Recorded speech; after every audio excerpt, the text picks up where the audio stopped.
Hey, it's Rick and Mike, and today we are talking market highs and why we say in the biz, time in versus timing the market. So today you just had a call about deploying some capital at all-time highs. Why would we do that? Why would we not? And some interesting data we've got for you here. So we're going to look at a chart that is on the left-hand side. You're going to see after an all-time high, month-end all-time high. You've got 1, 3, and 5 years.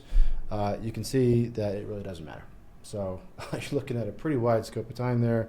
Mike, I know you went back even further, but I mean, it doesn't matter. Yeah, this data goes back to 1926, from 1926 to 2022. So that's over 1,000 monthly observations.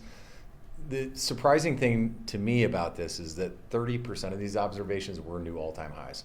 So it's not uncommon for markets to be hitting highs. We expect the market to go up. This is relatively normal. What is surprising is that when we look at all that data, it's not helpful to decide, should we invest, should we wait? The long-term return really doesn't change.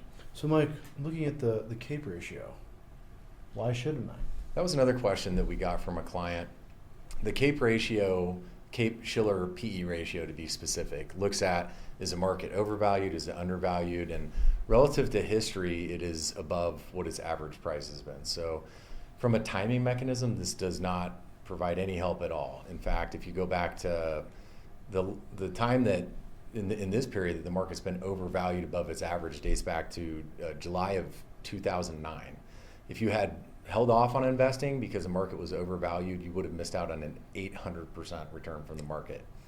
So valuation timing, looking at we're at new highs, this wasn't really helpful to decide should I invest or not. Time in, not timing, stay invested. We'll see you soon.